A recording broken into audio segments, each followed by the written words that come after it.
fire, fire. Good day, everyone. It's your boy, Pete the Planner. Yeah, I started cat again. I don't know why I should take that off. Hi, welcome to the show. Sorry, we're a couple minutes running behind today. We had another event, but I want to show you the team that we're rocking with today. Of course, we've got your co-host, as always, Damian Dunn, and Lisa Whitley, a beloved member of the Hey Money and Your Moneyline team, coming to us from the nation's capital. Hello, Lisa. Good afternoon to you. I like the headset. Well, thank you. I think you bought it. Oh, well. It felt like I was fishing for a compliment there, but it is not. So, Lisa, we have a lot of regular listeners to the show, including Danza, who was listener of the year last year. She's meow.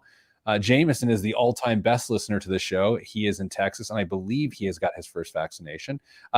Nick says, welcome, Lisa, and Amanda Grace says, good day, too. Lisa, you wrote a great piece that we're going to start the show with this week.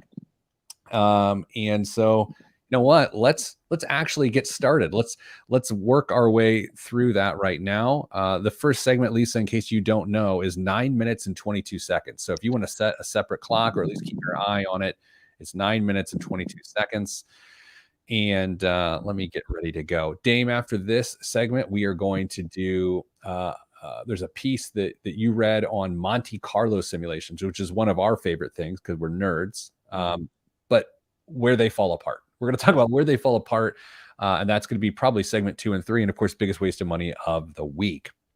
If anyone feels like I'm shot out of a cannon today, there's a couple of reasons why. Number one, I had all the coffee. Number two, I just got done with a live streaming event right before this that took me up to the second, so it became very difficult. Neil Brown joins, by the way, via Facebook Live right now, says, I am live. Am I live? And the answer is, Neil, I don't know if you're live. Depends what you did last night. Ha, ha, ha. Okay, here we go. It's segment starting in 3, 2, 1. This week on the Pete the Planner Show, we answer your money questions. Here's how the show works. You can email us, askpete at petetheplanner.com. That's askpete at petetheplanner.com, and we will do our best to accommodate you. We come to you live on Facebook every Friday at noon. You can watch this show being recorded live on Facebook or YouTube Live, noon on Fridays Eastern. Joining me, as always, is Damian Dunn, Vice President of Advice at Your Moneyline and Hey Money. Hello, Dame. Hello, Pete. And I'm very thrilled. We've got a brand new member of the radio show today. That's Lisa Whitley, a team member from Hey Money and Your Moneyline. Lisa, welcome to the program. Well, thank you. Welcome to you. Well, Lisa, here's the thing. You're on here today for a number of reasons. One of which is you wrote a really, really great piece on your own particular blog that you have at medium.com about long-term care and the costs associated with care for someone in a long-term care facility, and why, public policy ignores this idea. Mm-hmm. Can you help us understand your perspective of why do you think just general public policy ignores our long-term care need costs? Yeah, probably because they're a little scared of it. There was a statistic that I had put out there from Genworth that 7 out of 10 people are going to need some kind of long-term care as they age, whether that's in a facility or whether that's at home. And the costs are enormous. It can be 6 figures. And I think it's just something that we just have not really come to grapple with as a country, that where, retirement now is a lot different than it was, 20 years ago. It lasts a lot longer and it's a lot more expensive. Yeah. And it's not only the impact on the people that need the care. To your point in your piece, it goes a lot deeper than that. Yeah. And that's where the public policy, in my estimation, completely fails, is who is this average caregiver, Lisa? Yeah. And thanks for bringing that up. And that's really what inspired it. I had a conversation a few weeks before that with a woman who had a high paying job, left that job and moved to a different place to take care of her mom. And in doing so, she had to use some of her retirement savings, but more importantly, she was out of the workforce really during her prime earning years. And I realized this was a conversation I had had not one time or 2 times or even 3 times, but just repeatedly. And because what we're seeing is that the average caregiver is a 49-year-old woman. And women primarily are the ones who are taking care of elderly parents. So they're leaving the workforce, not contributing to their own retirement, and in many cases, really drawing down their own assets. Yeah, well, I think what's fascinating about that is at 49 years old, you are the epitome of the sandwich generation. I mean, you are raising young adult children at that age, depending on when you had children, if you had children, and then you're dealing with your own. I'm not going to say midlife crisis, but generally when that happens, and then you're dealing with the health and financial ramifications of your parents. Lisa, let's say we were blessed enough to have you make public policy around this issue. What would it look like? Like, Yeah. what things could be done to help with this? Well, I mean, the big one, the big kahuna would be Medicare. Medicare, as it currently is, does not cover long-term care costs, which is a huge hole. So if you could imagine a Medicare program where you could cover the costs of having someone in your home to take care of an elderly parent, that alone would, for example, free up the ability of that parent or that child, who's usually a woman, to stay in the workforce. So Medicare would be huge. Health savings accounts is a very weird thing where you can use your health savings account to meet the cost of long-term care insurance premiums, but you can't use a health savings account to meet the costs of the things that you would be buying with long-term care insurance. It's this weird issue. I can't really explain why that is. There was a bill in Congress a couple of years ago to fix that obvious error. It went nowhere. And then finally, I'd point to dependent tax credit. There's a very small tax credit that you can get for dependent care, but it's a very small number. It maxes out at a pretty low income. And frankly, it's just not really designed for the kinds of costs you would have if you're taking care of a dependent parent as opposed to a child. Yeah, Dame, you and I have been talking a lot about this advanced tax credit that is possibly coming our way in a form of stimulus, because maybe Congress realizes how the burden of dealing with and raising young children. It's quite obvious that when it comes to supporting an adult loved one or becoming, you have someone as a dependent who isn't your child, the burden is just as bad. It's just like they have no clue, though. Entirely. I mean, we have this notion, or at least many people in the country do, that taking care of your parents is something that is a noble act, and it's something that you want to try and do, and yet we receive very little assistance to do that, when the alternative in many cases is to really start drawing down on your own assets, which is fine. You saved it, you got to use it for something.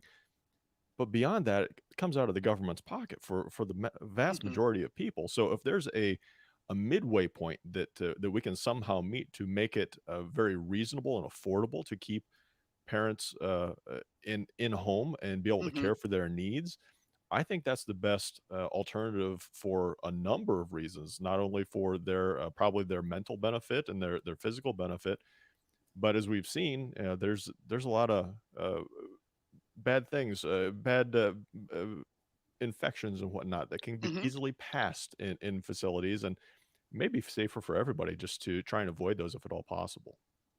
Now, Lisa, there's a couple reasons that are one would think of as to why the government has not addressed making long-term care as part of Medicare, right? The two that I can think of, and I'd like to hear if there are more that you can think of, and I'm more interested to hear what the main one is. But the two are cost, right? The Mm-hmm. cost to underwrite this. Now, the second, it's one that some people love talking about, and other people it frustrates, is that then you get into this moral hazard situation where by somehow relying on the government for that service, then you are somehow ignoring some other sort of personal responsibility that you have to prevent it. What do you think that the main culprit is here? I think the main culprit really is cost. If you think back when Medicare first started, even prescription drugs weren't covered because it just wasn't important at that time. And then later, when prescription drugs became more feature of medical care, it was added in.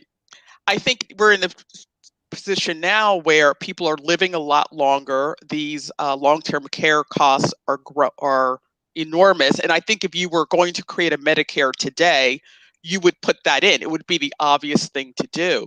But yeah, I think it's probably a cost issue more than anything else. Yeah, Dame, we talk a lot on this show about how sometimes from a political perspective, some policy doesn't get through because some people feel like it's a disincentive to do something else. As Lisa states here, this does feel like more of a cost issue. Do you agree? I mean, do you think that's the main issue, or do you feel like it bleeds into personal responsibility as well? I think there's some of both there, and when you're fighting for dollars, stuff that's not included at this point is going to have a really tough uphill battle to try and get a seat at the table at this point. So even though it may make sense to everybody and it's something that we feel would be a valuable benefit, where are you going to get the money from? So it's a practical argument as well. If people want to read Lisa's work, which I encourage you to do because I always do, she has a blog at LY Whitley. There's an H in there. lywhitley.media.com. I encourage you to do so. Lisa, of course, we will have you back. Thank you for joining us here today. Thank you. It was a lot of fun. All right, coming up after the break, the Monte Carlo simulation, where it falls apart and what you need to do. Next on the Pete the Planner Show, I'm Pete the Planner. All right, ladies and gentlemen, that was Lisa's amazingness. Hello, Lisa. Thank you. Oh, she took off. I didn't even get to. Oh, man. I told her that afterwards she could leave. But I meant I wanted to praise her for a while. This is all your fault, Pete. She is good at that. First of all, Dame, I know that you get to work very closely with Lisa. She's an amazing writer. She brings a lot to our team. And her knowledge on public policy as it relates to people's financial lives is unmatched, truly unmatched. There's a lot to love about her, but she understands the ramifications of policy. And I don't know if it's because she lives in DC and cares about those things or what, but she's incredible. She's very tied in with everything that goes on the Hill. She is in regular contact with, I don't know if they call the representative for DC or not, but she has regular communications with them, and she is just as up to speed on whatever's going on inside the Capitol as anybody else that I've ever known. That's amazing. That's amazing. So Dame, we're able to have more guests like Lisa now because we've switched off of how we record the show, which makes everyone happy because I have less technical issues and we get to have awesome people like Lisa. Now, Dame, this past week, you read a piece and went through some training around Monte Carlo simulations and where they begin to fall apart. And in my book, Mock Retirement, the concept of mock retirement is where you practice being retired before you retire to validate your retirement plans. It does rely heavily on Monte Carlo simulations. So I'm fascinated with them. I know you love them, but I'm really excited to dig into them. And the biggest thing that people will learn on this is, of course, it's a hypothetical situation. It can fall apart, but what we're going to talk about is where financial advisors often fail in respect to fixing these challenges. So there you go. Now, to be fair, I watched a webinar. I really didn't read anything. Let's not give me too much credit. Look, I'm feeling very generous today. Okay. And so I think it's a 40-week study that you just went through. It felt like that at times. Okay. You ready to go? Yes. 3, 2, 1. Back on the Pete the Planner show. Lisa's great, Dame. I love Lisa. I love working with her every single day. So we have this mechanism within our organization that whether you are a Your Money Line client, which means you get to our guidance through your employer, or if you're a Hey Money client, which means you get to advice through your own good decision to go to callheymoney.com and to get a little birdie on your shoulder, a financial birdie on your shoulder, like Dame or Lisa or anybody else from our team. Dame, this mechanism within our system is that we get feedback as to, hey, this was my experience with Lisa or whoever. Lisa's are always, all our teams are great, but Lisa's always the same thing. It's like, oh my gosh, I feel so much better. She's so smart and she's a great listener. And so that is the truth, man. Yeah, she has the fantastic ability of being able to distill very complex things down to easily understandable bits. So she's a huge asset to our team. Speaking of complex things, there is a concept called a Monte Carlo simulation that financial advisors often use. It helps a person determine, based on different variables, how much money it will be left over in their retirement plan. There's a better way to say that. It is how successful will their retirement income strategy be? And it's based on how much money you're plugging in, what your assumed rate of return is based on your asset mix, how much money you take out on a regular basis, a couple other factors. Dame, I love them. They help us give people confidence by saying, okay, if you take 4% out a year, this could be your chance of failing. Or if you take 3% out a year, then your chances increase at success. And on paper, it's pretty clinical. This is your choice. This is what happens. But Dame, based on this webinar that you had a chance to spend a lot of time on this week, where do these things fall apart? Where does this great analytical tool fall flat? There's a couple of areas that really need to be addressed. And I think some financial planners may have been blind to these things as well, just because we lean really hard into chances of success. And when you get a really good score back, you feel pretty good about it. But Monte Carlo only really addresses one dimension. Is it going to work? Yes or no? I think, and forgive me, I seem to remember you using the illustration of if you were going to get on a plane and you had an 80% chance of making it, you're probably not getting on that plane. Am I making that up, or have you used that illustration? Yeah, you know what? That's how I did it. And I'll even go further. It was an 8% chance of failure, right? Like if there's an 8% chance of rain, you aren't taking an umbrella. In fact, you might even wear suede. But if there's an 8% chance of a plane crash, you're not getting on the plane. When people look at Monte Carlo failure rates, they, for some reason, and this is wild, and advisors let people get away with this, they'll say, 8% chance of failure, I'm comfortable with that. Why? Why are you comfortable with that? Well, let's talk about that. So we're not judging the magnitude of the failure, and we're not planning for change in your plan as time goes on either. So if you find out there's a really horrible year in the markets, hopefully you're set up to where you can spend less money, have less drawdown on your resources during those times to hopefully maintain or maybe even increase the likelihood of success. And how many of those 8% chances of failures, or that failed 8% of the time, how drastic were they? What was the magnitude of failure during those times? Were you just a few $1,000s short for a number of those? Were you $100,000 short for some of those? Those are drastically different scenarios that you need to be aware of. Yeah, I think as we solve problems, not you and me and our organization, I'm saying just as people, humanity, as you solve financial problems throughout your working years, you come across an issue, you analyze what the issue is, and then you get to work on it, right? In retirement, if the challenge you run up against is you ran out of money, dude, there's no plan B. And that's where, when we talk about distribution rates and decumulation in the retirement world, it's a completely different ballgame. It's not problem solving as a person with not only working capital, but earned income to deal with those challenges. It's out of money, no plan B, no recourse. And that's what, when people are dismissive of the failure percentages of their retirement, my mind is blown. I'm like, you don't realize that there's no backup plan. You're out of money. You're moving in with Junior at that point. Yeah, I don't disagree with you at that point. I do think, however, there's, again, other things that Monte Carlo doesn't take into account for. When we set up a financial plan, I have no idea how many you ran, Pete, but probably a number of them. You plug in a certain amount of money that you want to spend per month or per year into that plan, and the program takes it from there. It will inflate it. It will do all sorts of great stuff. However, studies show that there's a natural decrease in spending as you get older in retirement as well.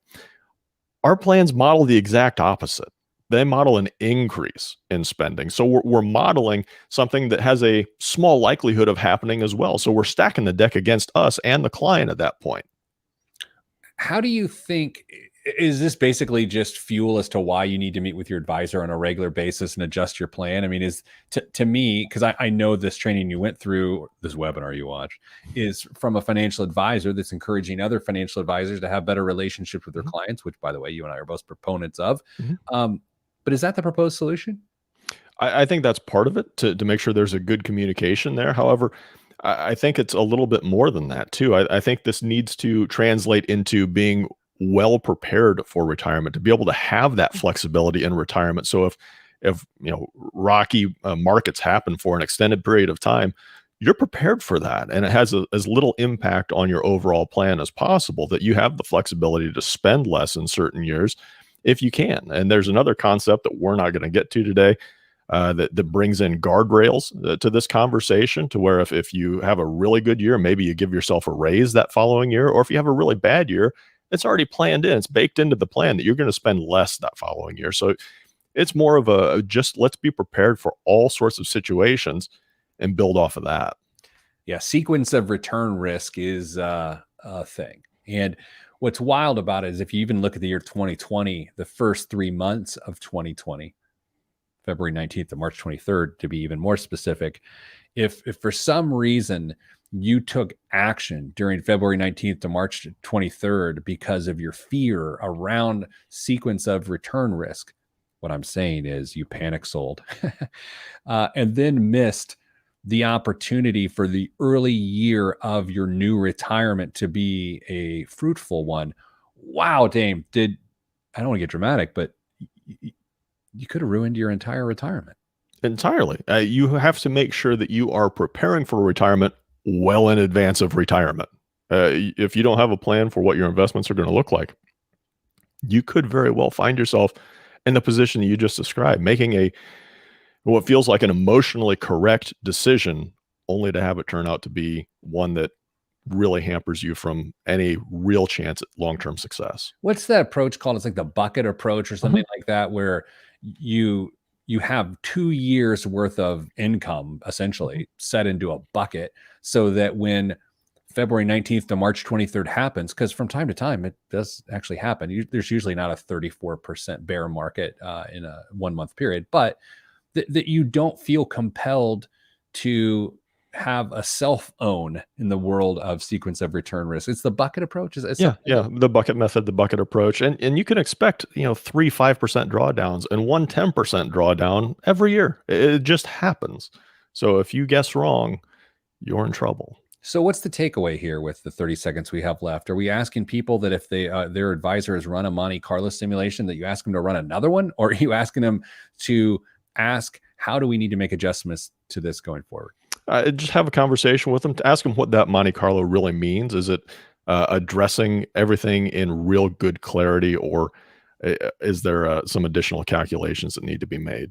Coming up after the break, I think actually we'll hit a listener question I had one come in this week that I want to hit. I know it's been a while. All that's next on the Pete the Planner Show. I'm Pete the Planner. Yeah, I feel like we hit that topic enough that I feel like we could move on. That's all right. And you and I are not financial planners that take on individual clients. Like, we're not. We were. We were at some point. I still view myself as a proponent for that industry, because the complexity of what you and I have just discussed, even though we skimmed the surface, is so intense. I don't know how the average person successfully retires and stays successfully retired and doesn't run out of money without a good financial advisor. I have no idea.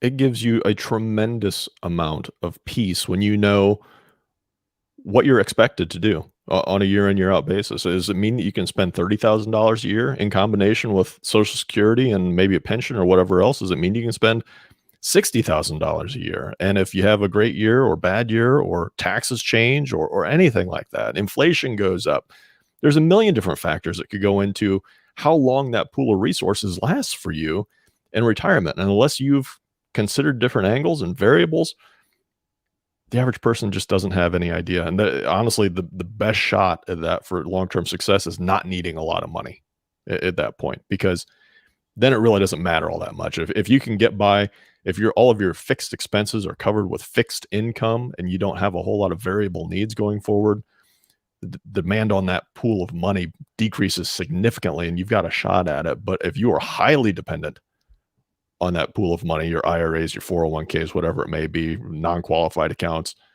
you better know what's going on, because little changes could add up to big problems.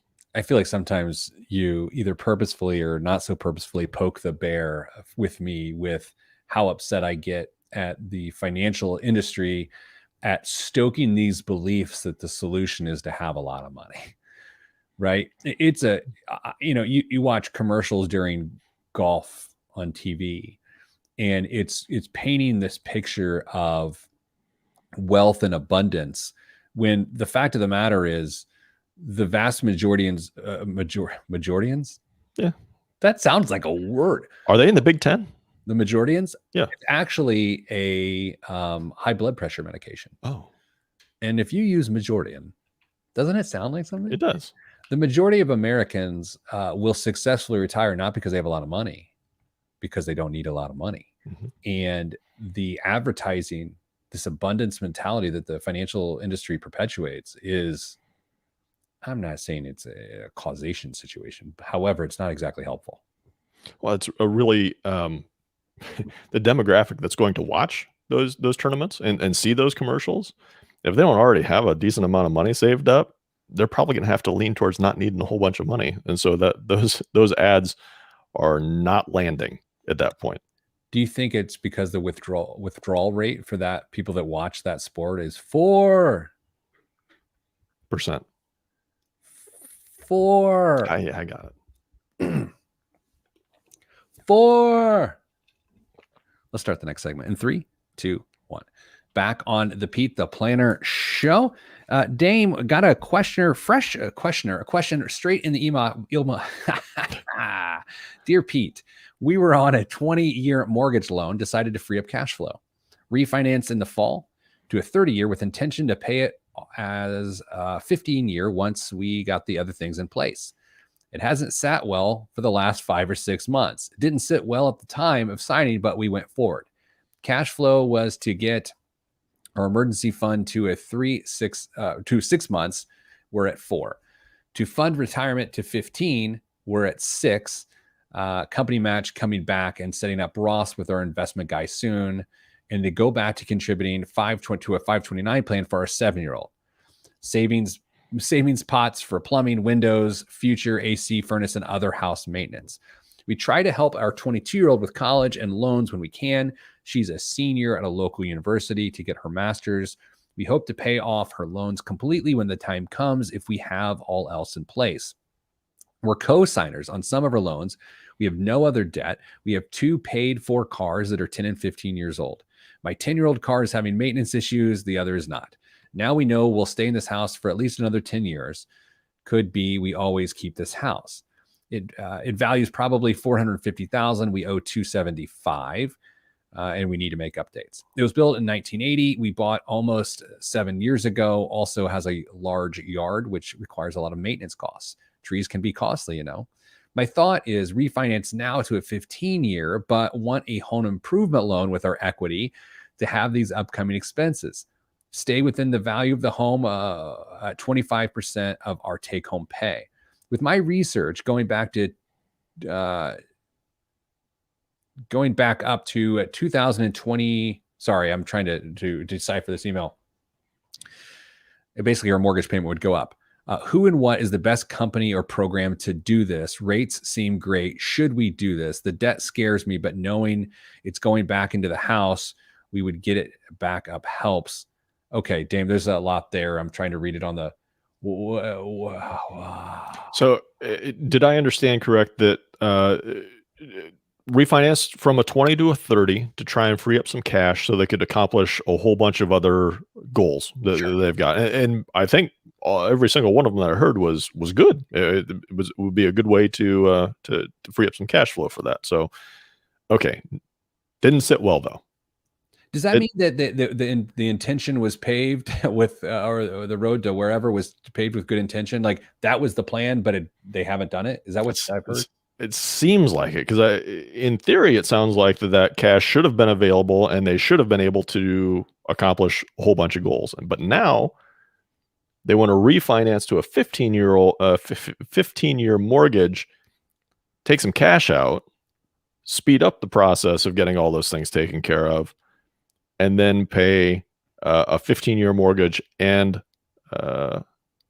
over a longer period of time. Is that right? Am I close? Yeah. So Dame, you and I last week talked about this concept of a next dollar plan. Mhm. That when you have so many needs financially and so many priorities, plural, it's really easy to get distracted and chaos to ensue. And as I said last week, you got a bunch of baby birds chirping for a worm, and you just don't know which bird that you should shoot up worm into their mouth, right? I mean, very succinctly, that's the issue. Is this not why we had that conversation last week? Because when you've got so much going on and you can't actually figure out which is the priority, like what is the number one thing we should be doing, then you try to solve everything at once and you try to use this like combination magic bullet to solve all of them. And then you end up making mistake after mistake after mistake, because to me, as Danza so eloquently put it in our Facebook live chat right now, this person is using their home as an ATM and their net worth is going backwards, not forwards.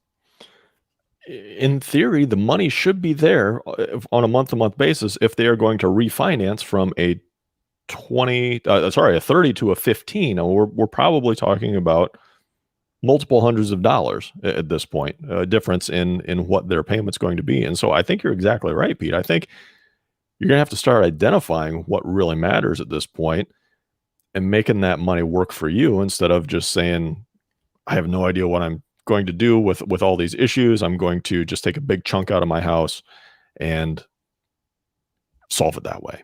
A few weeks ago, I said I'm going to try not to be a tough guy, and how I'm less of a tough guy than I used to be. But Dame, the other element of this that, admittedly, I'm not there in my life yet. My daughter turns 12 next week. She's not a college age student. The one thing that always I can't get my head around is borrowing for your kid's education. And this isn't me being like, you're a dummy if you do. I just can't make sense of it, other than the love you have for your kids and an obligation you feel like you have to their future. It makes no sense, to the point of it makes so little sense that the lack of sense cannot overcome how much you love them. No, I agree. I think there's a big challenge for a lot of families who may have not have been able to go to college themselves for whatever reason, but they want their kid to be the first one to go, and they don't want anything to stand in the way. And if that means they have to mortgage their own future to get their kids to go there, they're willing to do that, but they don't see how that's going to fully impact them in the long run. I just, and it usually goes, well, what else how would they do it? And the constant that they choose is that they're going to go to this predetermined university that with a predetermined cost. They never say, oh, well, if we went to a less expensive school, or like, there's a mechanism for people without funds to pay for college, and they're called student loans. And I don't love student loans, but I also understand that if someone's going to take a student loan, I want it to be the kid and not the person who is in their 40s to 50s. Yeah, you've got your own problems at that point. Now, you are closing in rapidly on retirement at that stage. And as I think somebody else pointed out in our Facebook chat, there's no retirement loan store. You can't go and do that. So reverse mortgage, Dame. Yeah. Yeah. You got to make sure your house is in order before you start spending money that you need in the future. You know, this is one of those situations that, again, talking heads, personal finance gurus, they'll talk tough about various things. And a lot of times when they do, I'll see the other side of it. I'll say, all right, I appreciate the tough talk. I understand that you're doing a thing here. You are doing verbal clickbait. I feel you, right? Mm-hmm. Been there. But there's another side to it. Like their tough talk sort of falls on deaf ears to some degree because they're either not viewing it empathetically or they just are not accounting for something. With this particular tough talk point of don't borrow for your kid's college education, I just struggle to see the other perspective. So here's what Pete and I are doing. And if you've got a financial advisor, hopefully what they're doing too. Our concern is for you. Yes. And your financial well-being, not your kids at this point. We're here to make sure. That's tough to hear, dude. Yeah, that you are being taken care of first and foremost. If we can manage to take care of your kids' education outside of that, happy to do it. Love to see it. But we have to make sure you're ready. That's so hard, isn't it? Yeah. That's where, again, part of me talking less tough these days is me saying, I haven't been there yet, so I don't know exactly what that feels like. But the other failed logic with this is that you assume, oh, well, they'll take care of me someday if I'm able to take care of them. I don't know. I don't. There's nothing to say that. I mean, that's neat. It could be a great after school special or Lifetime movie, but I don't think it works that way. Better get your long-term care insurance. Is this whole show a callback to itself? All right, Dame, coming up after the break, the biggest waste of money of the week and current events. All that is next, right here on the Pete the Tough Guy Show on the Pete the Tough Guy Radio Network. I don't even... Oh boy. All right. Dame, I assume you have a bunch of current events all lined up. I have not pulled. I do have my biggest waste of money. Yes, I sent it to myself earlier this week. I almost sent it in our current events Slack channel. Yeah. But I didn't want to. Oh my gosh, I cannot wait to show you this. I didn't want to let the cat out of the bag, so to speak. I'm hoping it has something to do with cats now. Oh man, I'm so excited. I am so excited. Okay. Oh, this is brilliant. This is so stupid. Okay. Are you ready? Like, we're just going. If you're ready, I'm ready. Because this might be the dumbest thing I've ever shown anyone on this show. I cannot wait to see it. Okay. Here we go. Jameson says, Pete the Tough Guy, you started with the cat, dude. I know, but cats can be tough. I mean, Jameson, I'll tell you right now, if a jungle cat came to your house and clawed at you, would you not catch some hands? I don't know. Pause. I don't pause. Dame, did I ever tell you about my pet doula service that I wanted to have? Your pet what? Doula, that helps with birth. Oh. It's called Pregnant Pause.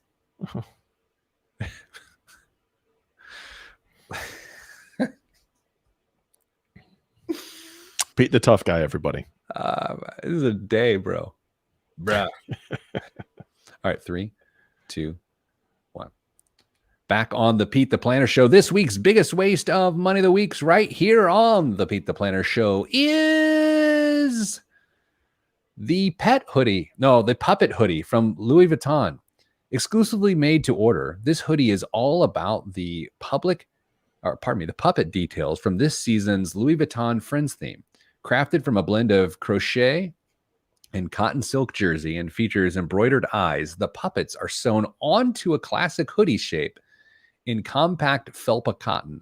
The piece is signed with the collection's new black satin label with beige lettering. All right, so y'all, I need to help you picture this. Here's what we're dealing with here. It is a hoodie, a black hoodie, in which full-sized puppets are just sewn to the hoodie. Dame, what do you think this full-sized puppet hoodie costs? It's from Louis Vuitton. It's exclusive. There are 3D puppets sewn to the shirt. What do you think it costs? That has to be priced at $950.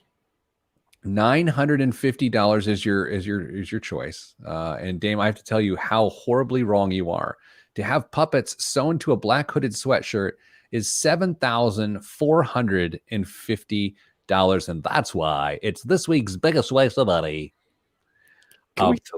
Can we think about the puppets here? I mean, how do you think they feel being stitched to a garment that probably some of their brethren were shredded for the material? I mean, they're walking around on a blanket of friends. As when my daughter Ollie, will be 12 next week, when she was probably 3 or 4 years old, I got her a balloon, like a big Mylar balloon, and it deflated. And then she made it into a puppet. And I said, that's a balloon. It's not a puppet. And Dame, she said, my hand to the sky. Anything can be a puppet. You just have to stick your hand in its hole. I think the puppet community is completely overrated. And as my daughter said, anything can be a puppet. You can just stick your hand in its hole. Dame, what's in the news this week? Senator Elizabeth Warren on Monday introduced a bill in the Senate that would impose a new tax on the assets of America's wealthiest individuals. The bill would levy a 2% tax for people with a net worth between $50 million and $1 billion. Taxpayers with assets worth over $1 billion would be subject to a 3% tax. The bill sponsors estimate that it would raise about $2.75 trillion in tax revenue over a 10-year period. Last week, Treasury Secretary Janet Yellen said a wealth tax has been discussed, but given very difficult implementation problems, the Biden administration would rather look at increased corporate or capital gains taxes. Pete, I know you're concerned, but this bill isn't expected to pass, even with Democratic control of Congress and the White House. What's the threshold? 50 million? 50 million. All right, guys. So as it stands now, and I don't like to overshare about what I've got going on. I currently don't have $50 million. What? No, I don't. And so, Dame, did you bring this up because you know how much I'd squirm and I'd have to talk about it? Like, kind of. I hate this. I don't know. I know why. I hate this bill. And yes, I feel that I want good tax rates for the uber wealthy. Taxing their net worth, though, makes close to 0 cents to me. And I do realize that, wealthy people will constantly use tax evasive maneuvers to avoid particular types of taxes, but taxing someone's net worth as opposed to their income. Oh my God, why did you do this, Dan? I'm about to say something that I'm going to grow to hate in the comments and that whatever. It doesn't seem fair. It just doesn't. No. Well, taxing anything twice doesn't seem like it's fair. I mean, somebody might say, well, capital gain. Well, no, you're taxing the gains. That's what capital gains is. You're not taxing the original amount that was invested. If you've taxed it once, leave your hands off it. I don't care if you make $50,000 or $50 million. Let the government take it once. That's it. I saw some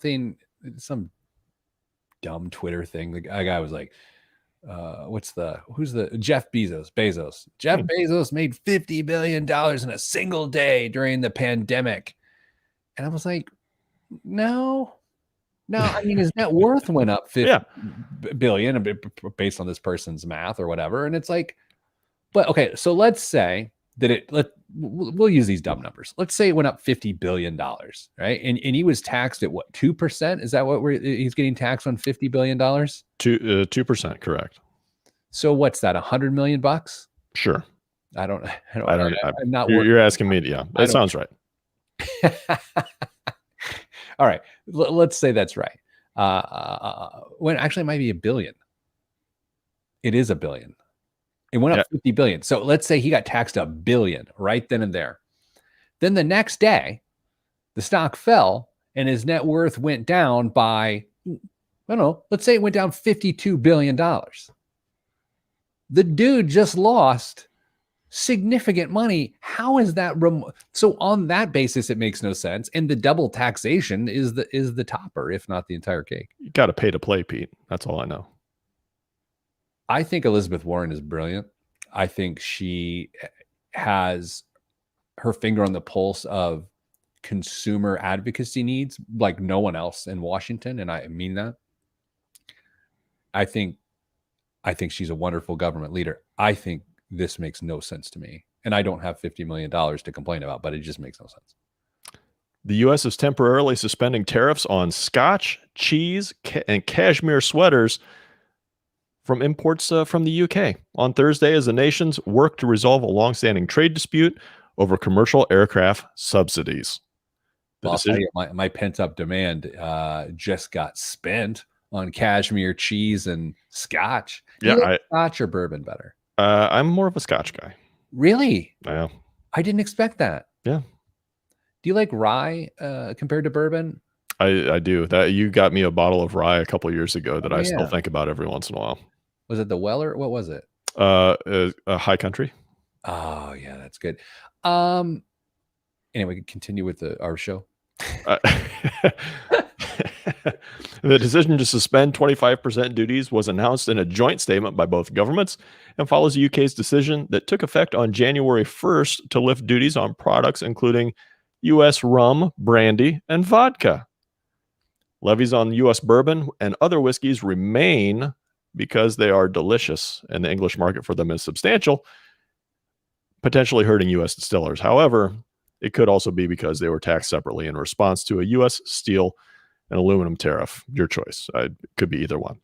The UK shipped nearly $500 million worth of single malt scotch to the U.S. in 2018 before the U.S. tariffs were implemented the next year. That accounted for roughly 2/3 of the $750 million in items affected by the 2018 duties in the aircraft dispute. I never thought we'd say duty so much on our show without having to explain it. Dame, as I wrote in my Indianapolis Business Journal column this week, our consumer habits are about to shift. We're going to go from spending money on bread-making supplies, exercise equipment, and booze to airline tickets, different sized wardrobes, and booze. Yeah. I mean, that is the constant. Always is you drink for sorrow and bad times, and you drink to celebrate in good times. Let's pour scotch in our face. Not a bad racket to be in. I just the dead air was on me. Yeah, Dame. Last story. We've got about 40 seconds left. Hershey Company announced Tuesday that it will be releasing a new Reese's cup that will be all peanut butter and no chocolate. Get out of here! No. Heat. No, this is a nightmare. I don't understand how they're pulling this off. Well, I'm telling you how they're pulling this off with low sales. That's just the dumbest thing ever. The Reese's Cup is the greatest piece of candy ever invented. And more specifically, the Reese's peanut butter egg has the best ratio of peanut butter to chocolate. So to take the chocolate and just to 86 it all together is just a poor decision. Dame, that's all we have time for this week. Thanks for your contribution. Thanks to Lisa Whitley, true genius of the team. Sending you good all good vibes, because good vibes are all that's in the budget. I'm Pete the Planner. Don't buy the all peanut butter cups. That's just stupid, Dame. I don't know who told them this was right. Dumb people. The market for this is going to be incredibly small. I can't imagine that being good. I just can't. And by the way, the inside of a Reese's peanut butter cup, it's peanut butter and confectioner sugar, right? That's what it is, right? It's delicious. It's a texture. It's creamy. It's lovely. The glossy candied peanut butter on the outside, no thank you. Yeah. I just no. I'm not going to make light of peanut allergies. I'm really not, and I don't want anyone to take this that way. But if I had a peanut allergy, it would literally be the worst thing in my life. Not because of the imminent chance of death. It's because I love peanut butter so much that it would be like taking away one of my great pleasures. Are you one of the people that leaves a peanut butter jar out or within easy reach at all times? No, because the peanut butter needs to have a friend. A peanut butter by itself is okay. I mean, it's good. George Washington Carver himself said, no, actually he didn't. I misquote him. But I love peanut butter, but the idea of all peanut butter, it's like, no. I need a dance partner, bro. What if, I was gonna say, what if you could dip it in chocolate? But what's the point? No, there's no reason for that. Because it already, yeah. So here's what I'm going to do, Dame. As soon as we hang up here, I have some administrative work I need to complete. I need to edit put the radio show up to the Pete the Grumpy Guy radio podcast, or Tough Guy, Tough whatever guy. we do. Tough guy. And then I'm going to go down to the CVS, which is not far from my house, and I'm going to put on a mask, and I'm going to buy some Reese's peanut butter eggs. I'm going to put them in the freezer for at least 2.5 to 3 hours, and then I'm going to have one hell of a night. I have never been more jealous of you in my life. Yesterday was Mrs. Planner's birthday, and I was like, so what do you want to do? I took a half day, right? You know this. What do you want to do? She's like, why don't we go on a run together? So Dame, to celebrate my wife's birthday, we ran 5.5 miles together. And do I tell you this to brag that I ran 5.5 miles? Partly. But I just think of the difference of people and opinions. It's like, if my wife says like, hey, it's your birthday, what do you want to do? I'm probably not going to say, let's go run 5.5 miles together. How long did her workout take after she was finished jogging around with you? Exactly. It's funny. We were running at a pretty good pace. I think we did 8:20 pace for 5.5. Nice. That's good for me. I look over at her, dude. She's like running in place. Like she just like can go a minute and a half faster than that. Could have been grading papers if it was back in the day. Anything at that point. All right, Dame. You taking the rest of the day off? That's not judgmental. I'm just asking. I'm planning on it. Yes. Good. All right. Hey, everybody. Keep getting your vaccinations. Hopefully my parents are soon. Hopefully you're soon. This economy is going to be a rocket ship. It is going to be a rocket ship. Hang on, keep your head, have a plan, get a financial advisor, and don't buy those stupid all peanut butter cups. Goodbye, everybody.